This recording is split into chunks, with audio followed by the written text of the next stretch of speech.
de la película de Halloween en YouTube dice el hecho de que hayan traído de vuelta a esos personajes le da una gran realidad a la historia. ¿Qué piensan?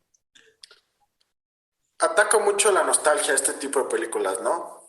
O sea, es como, no sé, ver Star Wars y cuando sale, no sé, haz de cuenta, cuando vuelve a salir Luke, dices, ah, este cuate yo lo vi hace, no sé, 30, 40 años. Entonces volvió a salir en esta película y te lo meten como en el trailer para que la vayas a ver, pero en realidad él sale 30 segundos al final de la película. Entonces ataca mucho al negocio de la nostalgia, que yo creo que antes eso no se podía hacer porque pues no vas a meter a Pedro Infante en una película de ahorita, ¿me explico? O sea, los abuelos, no puedes atacarlos a tus abuelos con ese tipo de cosas. Aunque la película de Coco trajo a Pedro Infante y a otros, Jorge Negrete, y sabíamos que eran ellos. Y es como un lazo que quizá los mexicanos tenemos con esas historias, ¿no? Creo que sí estoy de acuerdo con ustedes en que apelan y traen todos estas huevitos de Pascua, como quien dice, estos regalitos escondidos, estos tesoritos, para que cada quien conecte de distinta forma dentro de esa misma historia, Claro, ¿no? que es un muy buen ejemplo, Coco, lo que decíamos, una película de niños, pero que tiene un desarrollo Brutal. gigantesco, una investigación, efectos, todo, que lo lleva mucho más allá. La filosofía de que pues aquí no se logra eso y realmente, pues sí, la parte de la nostalgia creo que es un punto muy acertado, ¿no? Hablando de nostalgia, aquí vamos a meter algo de la tecnología, porque la nostalgia, si tú ves la primera película, la de 1978, te das cuenta de que es una película re vieja en cuanto a producción, en cuanto a las tomas, el tipo de cámara, el tipo de edición que se usaba antes. La Y van pasando música. los años y tú vas viendo esa evolución. Yo creo que, Chava, tú este fin de semana te diste cuenta más rápido de lo que estamos hablando, de lo que estamos tratando de compartir con el público. Y cuando ves la de este año, la de Kills, te das cuenta de que usaron pantallas verdes, que usaron otro tipo de técnicas de grabación, de producción, de edición. Las escenas son sumamente reales, fuertes, y aunque el mismo Michael Myers mataba en 1978 de la forma que lo hacía y lo veíamos en la pantalla, jamás se puede comparar con lo que vimos en esta, que yo me quedé después de dejar de ver tantas, bueno, 2 décadas, 3 décadas estas películas, me reencuentro con ese escarnio, pero mucho mayor realidad de la que se ve en las noticias diarias. Sí, Yo creo que es eso. Y yo creo que la esencia no se perdió, ¿eh? O sea, porque creo que las tomas sí intentaron hacer como una película setentera, ochentera con ese tipo de tomas y sí lo Ajá, sentí así. sí, ajá. justo retomando la parte que dice Chava, la esencia es principalmente por lo que yo la considero una buena película bien lograda, porque sabiendo los límites del género, que hayan hecho algo que dices, órale, pues esa, por ejemplo, hay varias muertes que son referencias a las primeras películas, el clásico cuchillo, la casa, la decoración, los outfits, todo, pues se me hace una película muy bien lograda dentro de la capsulita en la que recae en este género. Ajá. ¿Tú le cambiarías algo, Chava, en cuanto a la producción hoy? No se me hace que sea una película que se le pueda cambiar mucho porque pues, es el mismo tema. O sea, tú estás hablando de lo mismo y pues dijeras, ah, me hubiera gustado que el personaje hiciera esto, que se viera que, como las románticas, ah, que se quedara con el principal o no sé qué. No hay. O sea, no hay Sí. en dónde jugar con Que se esto. quede con el más guapo. Sí, sí, sí, es un cuate que está matando y se acabó. Si te gusta, pues lo ves. Y si no te gusta, bueno, hay un montón de películas que también puedes ver. Hablábamos de la nostalgia, hablábamos de los personajes cuando uno vuelve a ver aquellos personajes de niños, pero ahora adultos. Háblenme un poco de la música. La música, obvio, es el tema, nunca cambió y fue absolutamente una gran aportación de John Carpenter. Es una música que no importa cuándo la escuches, te recuerda lo que viste, esa película, Halloween y el miedo. ¿Qué les causa a ustedes?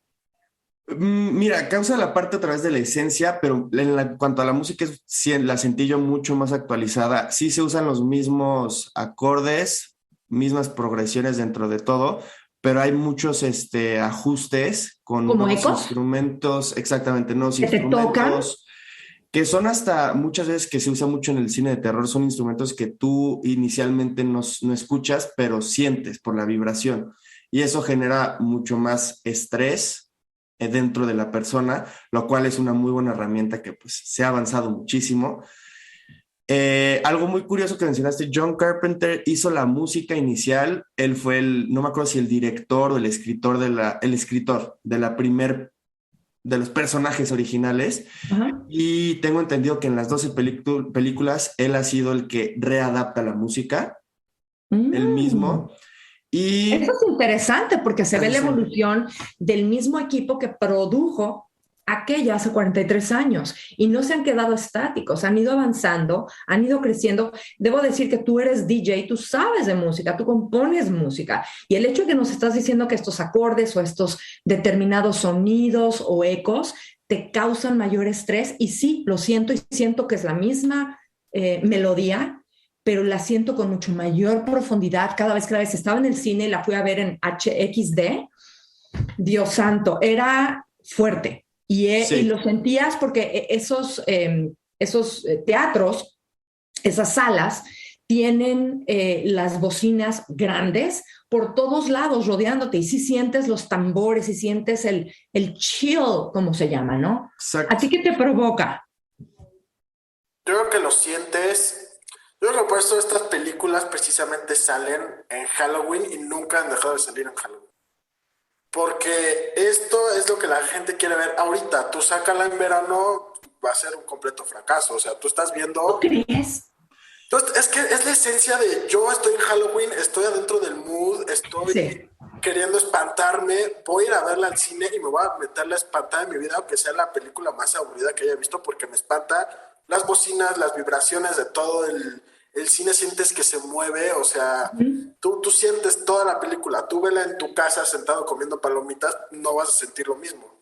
Exacto. Ok, Exactamente. De ok. hecho, algo curioso que mencionó Chava, sí, la esencia de Halloween obviamente pues es la mejor época para sacar películas, pero recientemente salió el primer tráiler para la película, se supone que va a ser la última película de Scream 5, que sale en enero 14 si no me equivoco, Ajá. que es una tirada, o febrero 14 entre esos 2 meses. Es una tirada, pues justo regresando al punto de Chava, algo curiosa. Bueno, si estamos a 4 meses, ¿por qué no sacarlo un poquito antes, sacarla en la época? Pero pues digo, ya veremos cuál es su éxito. Ujú. Eso va a estar interesante porque yo, Chava, sí creo que una película de terror va a tener mucho más éxito en esta época del año, precisamente porque es la época del miedo y terror y Halloween, etcétera. Pero también creo que si es una buena película, ya tiene una saga, varias entregas, ya sabes cómo qué va a ser. Si te gustó, estoy segura que la vas a ver. Si no te gustó, a lo mejor la vas a ir a ver de todos modos para analizar o criticar. Y si de plano no te gusta este género, no vas a ir ni en Halloween ni en otra fecha. Pero yo sí Totalmente. creo que no es que pierda tanto, pero puede ser mejor sacarla en esta época de Halloween. 100%, totalmente. Hablemos de las ganancias, porque el otro día estábamos platicando de que cuánto te puede dejar una película de estas y cuánto te puede costar. ¿Cuál es tu retorno? Cuéntales un poco, Santiago, de lo que habría costado una contra lo que acabó Claro. dejando en ganancias. Pues mira, de entrada las películas que se hacen ya ahorita y películas de estudio, obviamente, tienen budgets muy, muy grandes. Por ejemplo, Chava me podrá corregir un poco, la de Endgame, si no me equivoco, les costó alrededor de $600 millones hacerla. Un poquito más, un poquito menos, y bueno, la ganancia fue de más del billón de dólares, más de $1,000 millones. Ahora, por el otro lado, una película de terror es muy económico. Por ejemplo, hablando de Scream, la primera entrega de Scream les costó $15 millones y la ganancia fue de $103 millones. La Delicioso. última de esta entrega exacto les costó 40 millones e hizo 97 millones, lo cual pues no es tanto el margen de ganancia, pero aún así sigue siendo una muy buena tirada para una productora. Por el otro lado, viéndonos a Viernes 13, tenían un budget de 19 millones y lograron conseguir 92 millones. Esa es una ganancia gigante. Hablando de Nightmare on Elm Street, su budget fue de 35 millones y lograron recaudar 117 millones. Esto estoy hablando de las películas más recientes de estas sagas, o sea, Viernes 13 del 2009 y Nightmare on Elm Street del 2010. Que justo hablando de la parte de la tecnología, sí puede, no soy un experto en ese tema, pero sí creo que con tanta tecnología sí se puede de cierta manera hacer mucho más económico una película y crecer ahora sí que el rango de la ganancia que tú puedes tener. Una película que es bueno, en mi opinión es una eminencia en cuanto al budget y la ganancia mínimo. A mí se me hacen muy malas las películas, justo por lo mismo, porque es muy repetitivo, pero bueno, Actividad Paranormal. La primera película les costó $15,000. O sea, ni siquiera 50,000 ni el millón, $15,000. Mil. Ahora sí que si nos juntamos entre 5 amigos y cada quien pone inversión, podríamos haber hecho esta película probablemente. La ganancia de esta película hasta la fecha es de casi $200 millones, que es una locura. ¿Esa es la que me imagino más ganó en cuanto a su retorno? Claro, la cosa es que las empiezan a quemar y aunque las quemen siguen siendo una ganancia, es algo bien chistoso. La última película, la sexta película, imagínate, 6 películas que traten de lo mismo, pues ya es muy cansado. Les costó 10 millones y les dio $80 millones, más o menos. ¿Esto tú crees, Chava, que es por la nostalgia de la que hablábamos? ¿De que quieres irla a ver para ver qué hay nuevo o qué? ¿O qué es? En este tipo no creo. O sea, porque para Actividad Paranormal sí fue muy, muy seguido. O sea, no tiene ese largo rango de, no sé, Ghostbusters o cosas así. No es nada ochentero, no es nada que puedas apelar a la gente grande. Entonces, pues yo creo que sí fue muy de, pues vamos a sacar y hasta que aguante esto, pues seguimos sacando. Vamos a seguir sacando Sí, lana. Y hablando de budgets, algo muy interesante que yo creo que es, ahorita la industria del entretenimiento es una locura, o sea, cada capítulo de la última temporada de Game of Thrones costaba creo que $10 millones, una cosa así. Solo o sea, un episodio. Sí, o sea, y fue una locura. Y digo, estamos hablando de, creo que la gente que la vio, yo en lo personal no la vi, creo que a la mayoría de nadie le gustó el final. Y tanta inversión para que al final, después de creo que fue como 9 temporadas, una cosa así, que diga la gente, esto aquí se acabó, creo que sí es como preocuparnos un poquito menos por la ganancia y el budget y todo eso. Y creo que ahorita que tenemos el internet y ese input tan rápido con el espectador, creo que sí es un poco importante tomar ese input y decir, ok, esto es lo que quieren ver, pues vamos a irnos un poquito por aquí, a la gente le va a gustar porque al final es la que nos paga. Claro. Tenemos nada más unos minutos para cerrar, pero me encantaría saber de esta última película, ¿qué es a ti, Chava, lo que más te dio miedo? ¿O qué es lo que más te impactó? 2 cosas, breve. Yo creo que impactado, fíjate que los cambios de escena que no tenían las primeras los hacen muy bien a la hora de matar, fíjate. O sea, tú estás viendo algo normal, no sé qué, y de repente ves el cuchillazo y como, no es tanto el espanto, pero sí es como la reacción de, wow, o sea, esto no te lo esperas en ciertos momentos de la película. Ok. ¿Tú, Santiago? Pues yo lo que más me asustó, pues de entrada la premisa es un poquito diferente en esta película, pero como tal, el volver a ver este personaje que mide como 2 metros y que es casi o básicamente inmortal, es lo que te da hasta miedo que dices, no, pues cómo lo matas o cómo terminas esa maldición, que pues va a seguir siendo una incógnita, pero es lo que a mí más me impactó. Que además sobrevivió en esta y por eso va a haber la última que dicen que será en el 22, ¿no? Halloween Ends. A mí, en lo personal, cada vez estoy más convencida de que la realidad siempre va a superar a la ficción y lo que vemos en las películas es muchas veces light.